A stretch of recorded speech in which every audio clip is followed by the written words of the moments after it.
E aí, pessoal? Beleza? Tudo tranquilo? Tudo em paz? E aí, vamos racionalizar de novo aqui, vamos pensar em algumas coisas, em algumas questões existenciais que mexem com a gente, hein? E eu quero trazer mais uma pra gente. Vem cá, Deus existe, velho? E aí, Deus existe? Por que tem tanta religião no mundo, cara? Tanta coisa, né? Caraca, um Deus só e tanta visão diferente, né, velho? Caraca. Mas vamos lá. Vamos pensar partindo do princípio seguinte: todo mundo que tem uma crença, né, pelo menos em grande parte, a gente deduz que tem boas intenções, não é assim? Pois é. Partindo desse princípio, vamos pensar por que primeiro existe tanta religião diferente, beleza?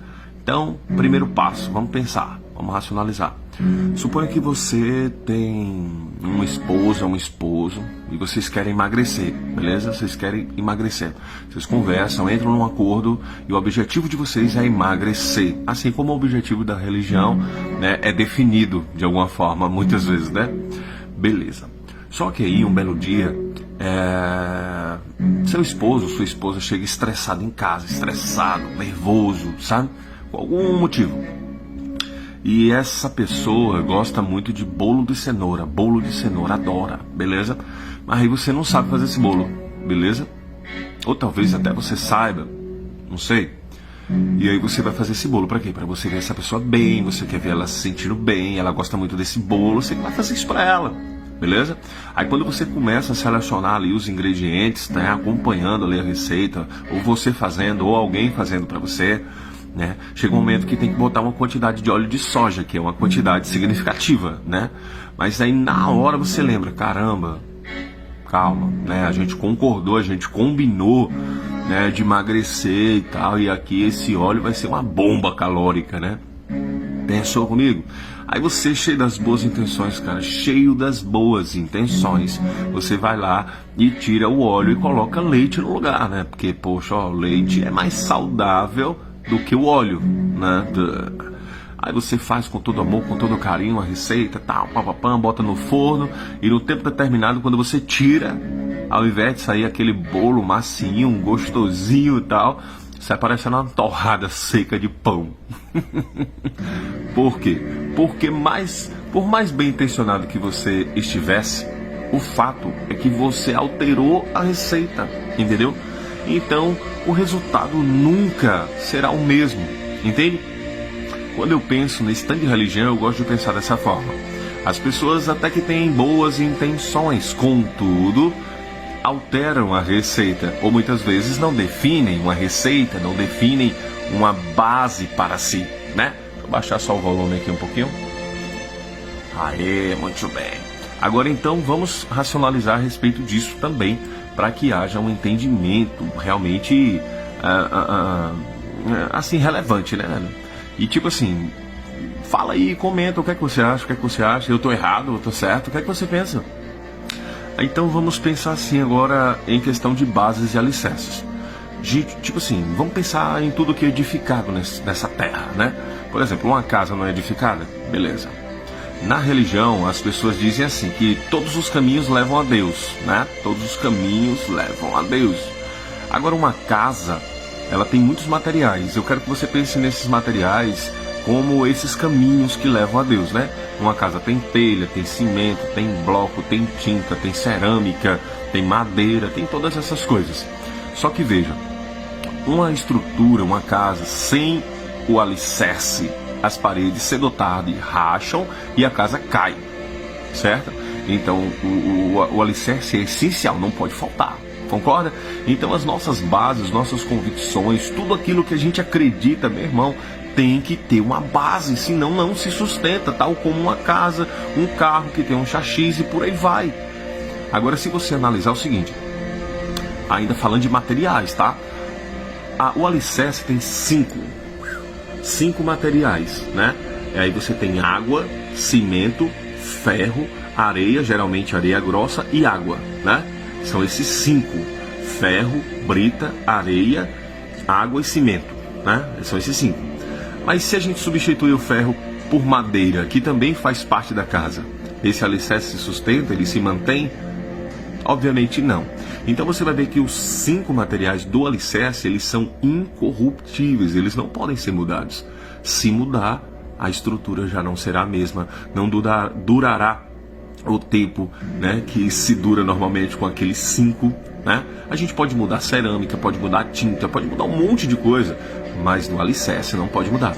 Então assim, se você, por exemplo, né, vamos citar aqui, você é cristão, ou católico, apostólico romano, evangélico, gospel e tantas ramificações que existem, querendo ou não, a sua base é a Bíblia Sagrada. Tudo aquilo que a Bíblia Sagrada diz deve ser para você incorruptível também, tal como lá o alicerce da casa. Se você vê um carro, ele tem vários tipos de metais, né? Muitos metais. Só que o metal do chassi é diferente dos outros metais. Se pegarmos resíduos desses outros metais do carro e misturarmos ao chassi, né? Não vai ser a mesma coisa, ele não vai se sustentar, não vai ser tão resistente como de fato é. Você entende isso? Faz sentido para você? Então assim, se você é espírita, por exemplo, a sua base de fé já não é a Bíblia, e o que ela diz é totalmente descartável, porque a sua base de fé é o Livro dos Espíritos segundo Allan Kardec, e é uma coisa totalmente diferente da outra, porque tipo, o Cristo, o Deus da Bíblia, ele fala sobre ressurreição.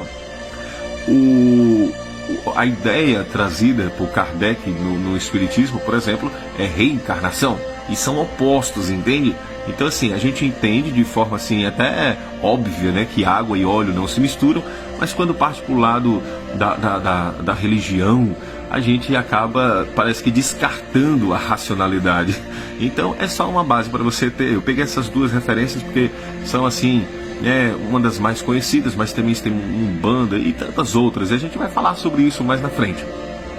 E aqui eu quero falar outra coisa, porque é muito importante, porque tipo assim, no campo da religião sempre tem um conflito, né? Um conflito bem chato, tipo, as pessoas não querem nem falar sobre isso, né? Há um jargão mentiroso, perigosíssimo, que diz que política e religião não se discute, mas eu penso assim, se a gente não discutir sobre isso de forma racional, educada, tal, quando é que a gente vai evoluir nesse universo, né? A gente não vai evoluir nunca. É a mesma coisa de você dar um piano, um violão para o seu filho e falar, não, você não tem que tocar, você nunca vai ser bom nisso.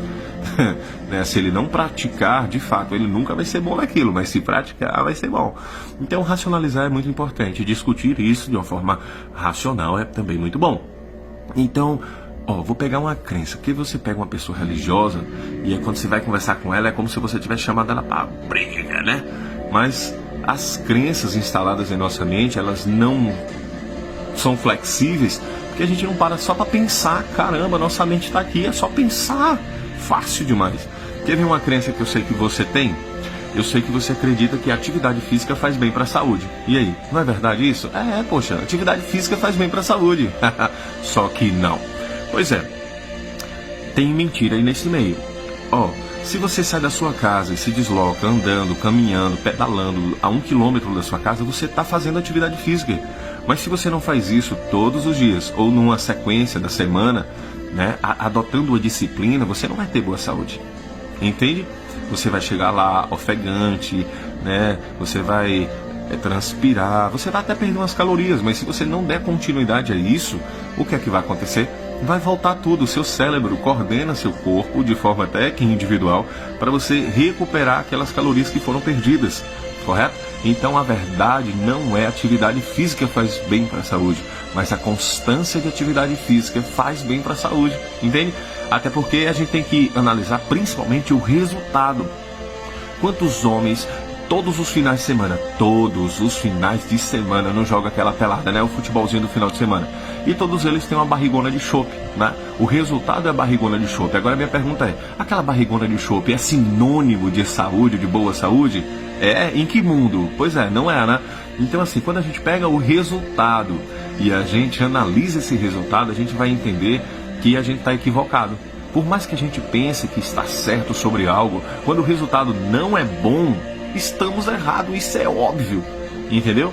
Então assim, Esses homens praticam atividade física todos os finais de semana e ainda assim não tem resultados. Por quê? Porque não adotaram a disciplina, entendeu? Porque além daquilo que fazem, eles não fazem renúncias, principalmente no campo da alimentação, entende? Tudo para a gente conseguir nessa vida precisa de disciplina, precisa de foco, de